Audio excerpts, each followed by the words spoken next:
All right, folks, thank you for coming to my talk today. The future is humans, not machines. A few housekeeping notes before I kind of go into the actual presentation. This is pre-recorded in my super cool home studio. So unfortunately, I will not be live at GRIMMCon. I have other engagements, prior engagements with customers.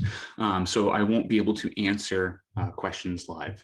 It does give me the benefit of kind of relaxing and taking as many takes as I need to nail this. But please do, if you have questions, feedback, I'm going to have my socials on the next slide. I love discussion. Feel free to reach out to me. I'd love to talk to you about what I talked about, get your feedback, or anything. Really, we can just chat. So, a little bit about me. My name is Dan Tyrell. My current job is I'm the manager of professional services at Cobalt.io or Cobalt Labs. You may have heard of either way. And we're a pen test as a service company. My background actually isn't in kind of this consulting professional services space. It's actually in the practitioner leadership side.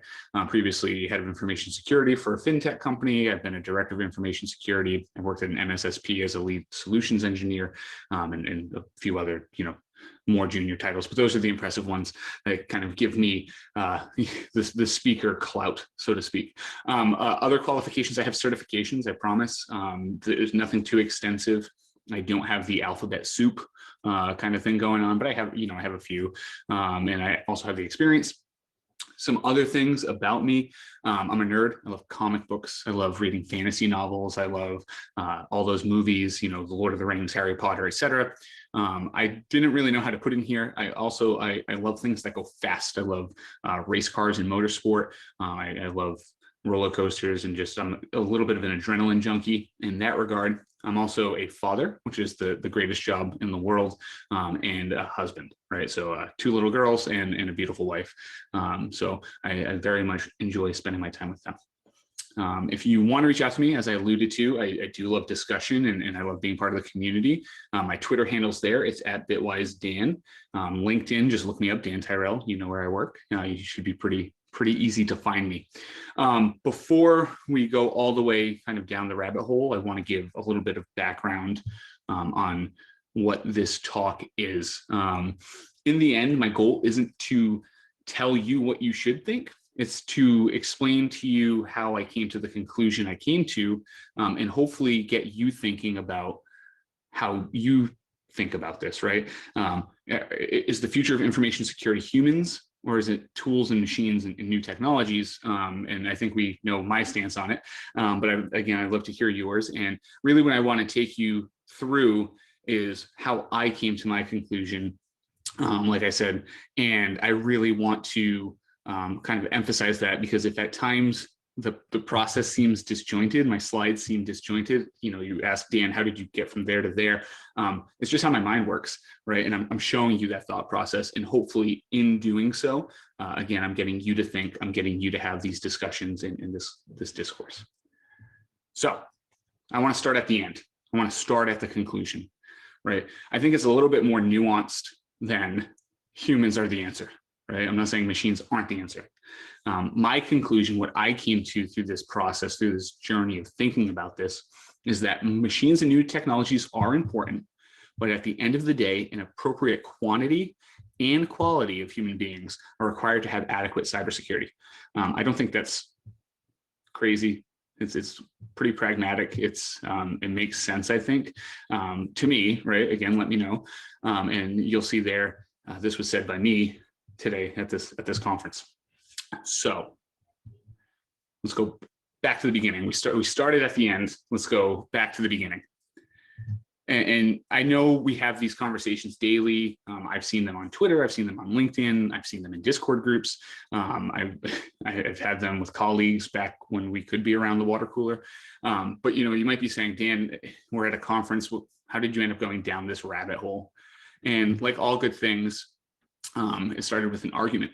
So it wasn't really an argument. It was a lively discussion between myself and a good friend of mine. The type of friend that you meet in the industry and your career paths kind of split, but you respect each other a ton and you stay in touch, and you're friends. It's not just the working relationship. You text each other constantly. So so I guess I'm giving that background because this is a friend who's in the industry. It's a friend who I talk to about this stuff a lot, right? And he got a new job working for a pretty cool company, it sounded like, and I'm not doing advertisements for anyone here, so I'm not going to name the company, but it seems like they're doing some pretty cool things. They're a startup. He's kind of like a lead architect, senior architect, solutions architect, right? So he's kind of on the sales engineering, sales architecture side of things. And as most things go, coming from the practitioner side of things, I get very skeptical and I ask a lot of questions about the solution. So he said to me, he's like, look, eventually this conversation came to a place where he said, look, the problem isn't the amount of people or the quality of people, the quantity and quality, right?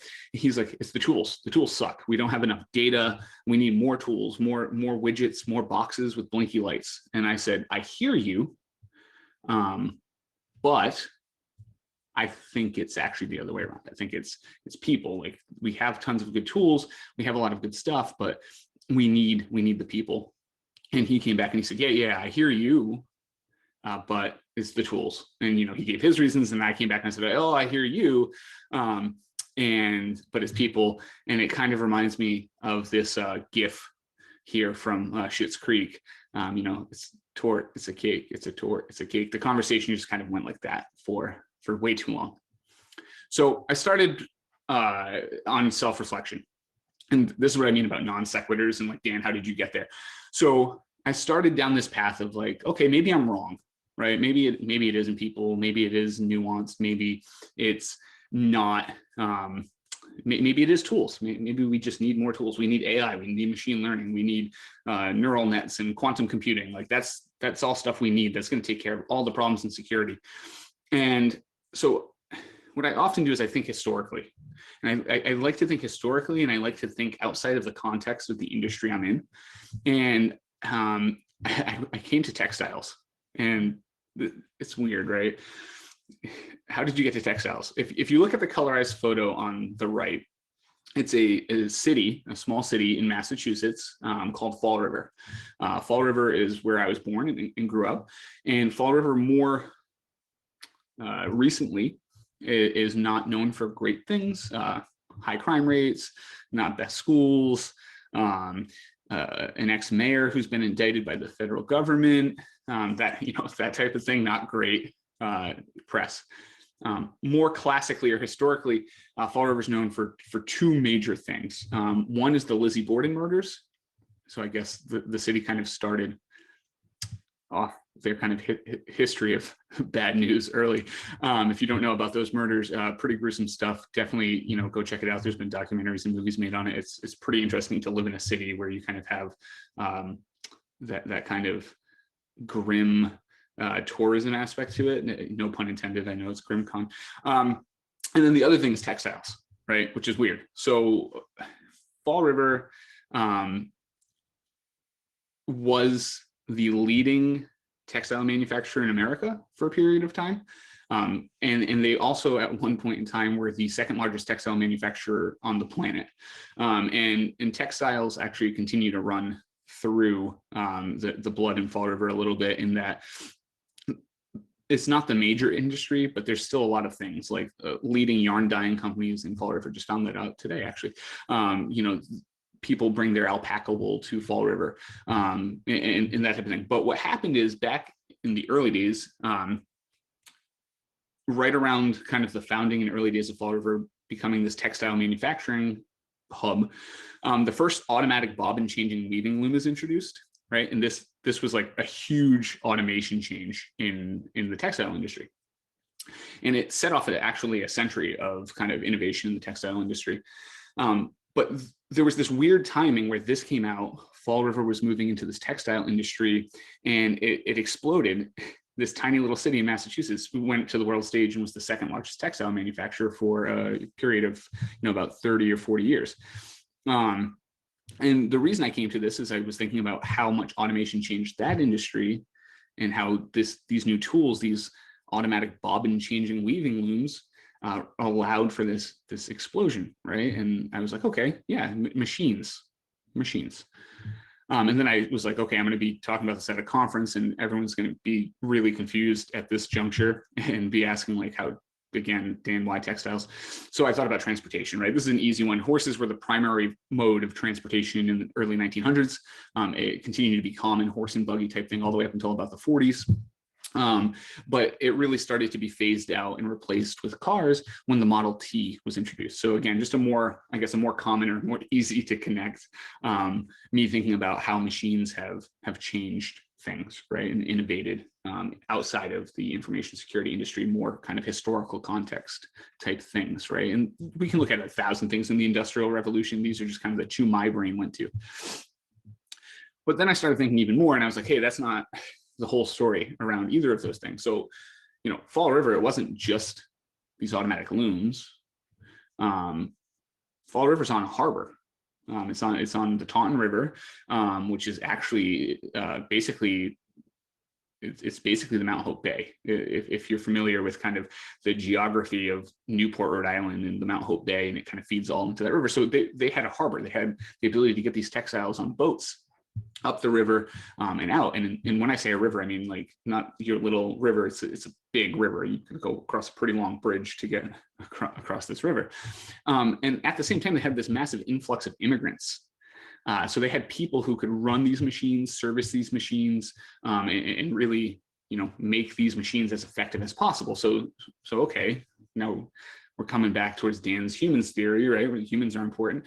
You know, Fall River didn't become a textile juggernaut just because of automation. Yeah, the tools were great and new, but it required kind of process and it required people. And then I thought about the Model T. You know, it wasn't the first car. It was just the first car that was easy to sell to the middle class. And it was easy to sell to the middle class because of the cost. And they got the cost of the car down through kind of stealing from the meatpacking industry, the assembly line, right? People always think Henry Ford Model T invented the assembly line. That's not true. He actually kind of stole the concept and used it in a new way. So we went from having each car really hand-built, hand-fitted to this assembly line process, drove the price down, allowed for adoption. And, you know, by the 1920s, just as an example of an industry that was massively changed, by the 1920s, the US Postal Service had the most cars under ownership in the country, right? So they replaced the horse and buggy, the horse and wagon, with these cars and motorcycles and other things. But again, it took people, it took process along with this new technology to really drive things along. And so now we get to, we take this leap, right? So now my brain's looking at textiles, it's looking at cars, and it's saying like, oh man, I've seen a slide about this a 1,000 times. And I'm sure you have too in a sales conversation about security topics. You see this beautiful synergy kind of thing. And it's like, hey, we have people, process, and technology, right? Like those are the three things. And when they work together, you're secure. And I was like, yeah, I mean, when I was a solutions engineer, I actually had a slide like this. You know, we were offering managed vulnerability management, right? And we would always say, look, our people do the scans, we have the processes in place, and we have the best technology around. And that synergistic approach is kind of what works. And I think that's what those historical things were saying. And it's really, you know, it's cheesy, but I always laugh. I love Silicon Valley and I love the conjoined triangles of success. And I always laughed at the scenes around this because it's funny because it's true, right? There's these synergy, these people, process, technology, the conjoined triangles of success. They're silly kind of management salesy speak, but they're true, right? And when things are true, they're pretty funny. So that was me thinking about the past. And then I thought about the present. I thought about my time leading information security departments. I thought about my time selling services and technologies. And I was like, we have tons of kind of instances of this today, right? Where the tool promises to fix everything, but in the end, there's a people process kind of gap there. So, you know, let me know if any of this sounds familiar to you. These are just a few off the top of my head. But hey, this new expensive tool gives us all the data in the world we could ever need. We'll never need any other data. We have full visibility, single pane of glass, perfect, beautiful. But we need to hire 3 new people to run it, and we're not going to get cleared for that. So let's buy it because we'll eventually hire those people, right? But now you're missing the people. You have this tool and you're missing people in process. Happens all the time. Hey, this widget can block any attack until it can't. There's going to be 0 days and things, and our machine learning is not 100%. It's got to be, it's going to be a little loose. So, you're going to have to do some custom tuning when you get the tool in your environment. Okay, that's more people time, more process. Are your people, being used at 100% capacity? In my experience, in most information security, cybersecurity teams, yes, 110, 120% capacity, right? Hey, our box can stop any malicious insider in their tracks, but you're going to need 80 professional services hours to stand it up. It's just complicated. It'll go way smoother for you. Let's get our PS team involved, right? It's funny saying that as a manager of professional services, but at Cobalt, we don't stand anything up, right? We add value through consulting. So it's a little bit different, but I've had those instances where I've been a solutions engineer, building out a POC for a customer, and their environment's so complicated. And it's like, hey, this will work, but we recommend engineering time, right?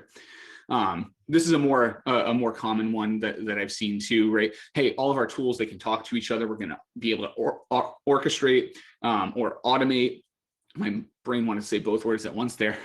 Your mundane security tasks, but it really comes down to, do you have someone on staff that understands how to write these kind of API integrations between your tools? And the answer is sometimes yes, sometimes it's no, sometimes professional services gets involved again, or whatever the case may be, right? And this is kind of a cheeky thing for me, because I used to sell SIM and kind of SIM as a service or SOC as a service. All of the above of these apply if you're buying a SIM, right? It's you need FTEs to run it, you need to tune it, you're going to probably need professional services to set it up, and you're going to need someone to write your API integrations. So SIM is the best thing ever. And so once I kind of looked at the present and saw the new tools and how they were still processing people gap, I started looking forward, right? So I had looked historically at things outside of our industry. I looked at what's going on today in our current industry, and I started to look forward. And it's clear we have problems today, and I don't think anyone would deny that. And how we solve those, it's vendors want to solve it with technology, and in a lot of, in my experience, people want to solve it with people. And these pains are felt in different ways depending on the size of the organization, right? If you're in a small organization, you feel like you don't have enough of either. You don't have enough tools to do your job, and you don't have enough people. If you start becoming like a medium-sized organization to a semi-large organization, you may be feeling it a little bit differently.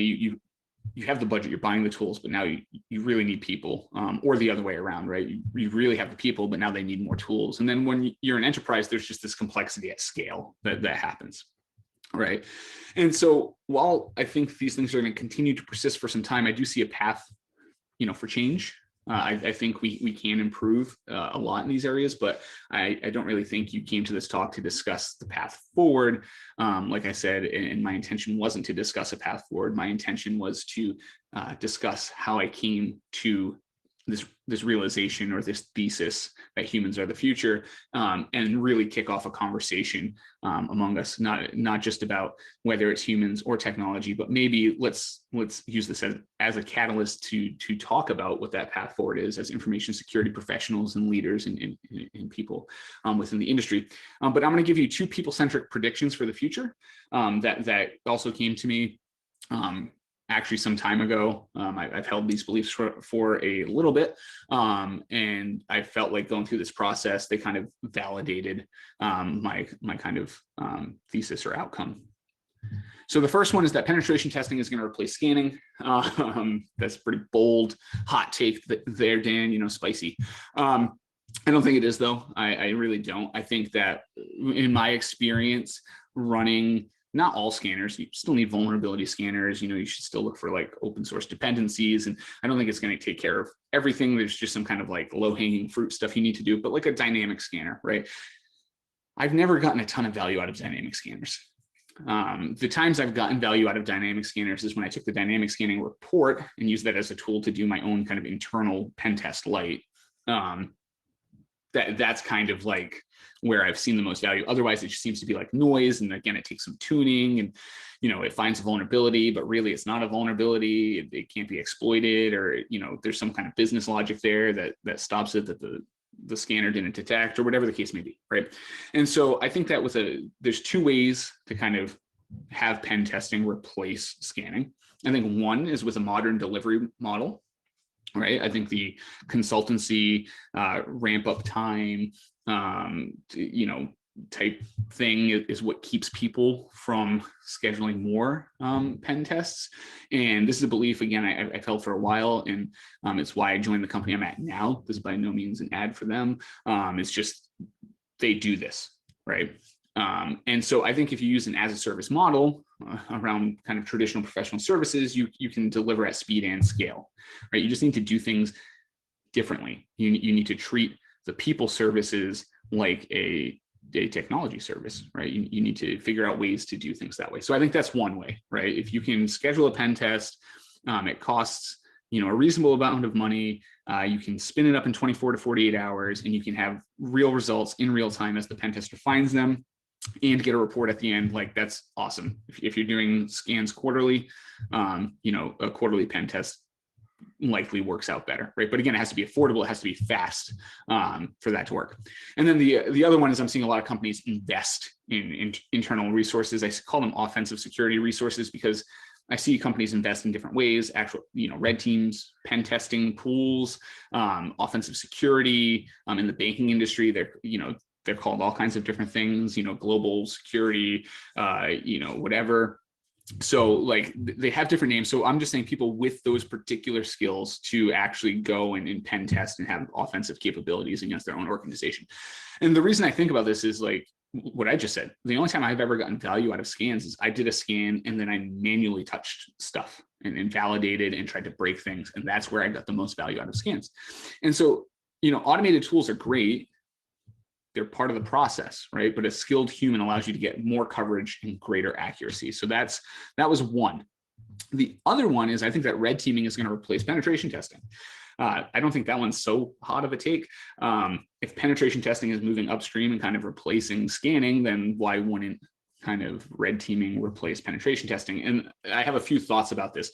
One is the tooling's getting better. You have companies like, I rate Scythe very highly, that have attack emulation platforms. So you can kind of have your teams using this third-party tool, similar to using a third-party scanner, and kind of running these attack emulations and getting a report and being able to show that, and you have your traditional consultancies and professional services, like Scythe even has professional services around running these emulations, right? And the reason I say this is penetration testing, when I talk to customers, is very compliance driven, right? But with advanced attacks becoming more normal, it's only a matter of time before we kind of raise the stakes, raise the bar.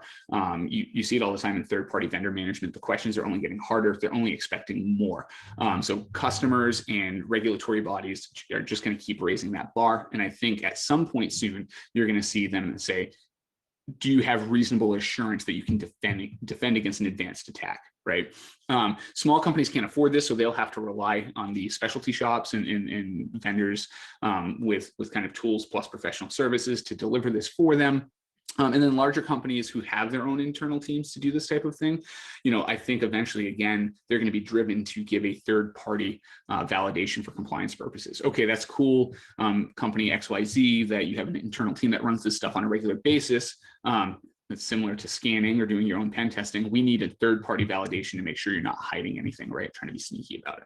So those are two people-centric things I see starting to happen, and I see the industry continuing to drive that way.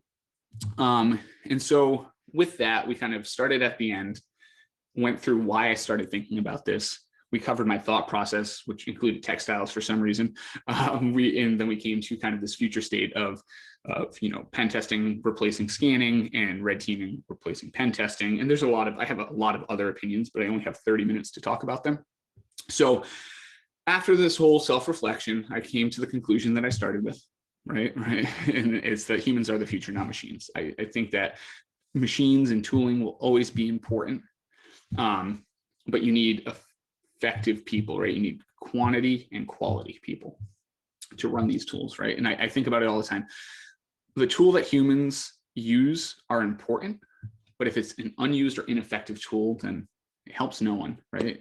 If you have an axe, but you need to, I don't know, scoop water or carry water around, the axe is an ineffective tool. And so again, I just want to reiterate that machines and new technologies are important, but at the end of the day, an appropriate quantity and quality of human beings are required to have adequate cybersecurity. So I hope this sparks a little bit of conversation, gets you thinking. Maybe you can go down your own road. I'd love to hear your thoughts, where your brain went on this. Again, hit me up on Twitter, LinkedIn, wherever, and we can chat more about this. And yeah, that's the end. Thank you so much. I really appreciate it. I hope you have a blast at GRIMMCon. I hope you enjoyed the talk. And again, reach out to me. I'd love to chat some more.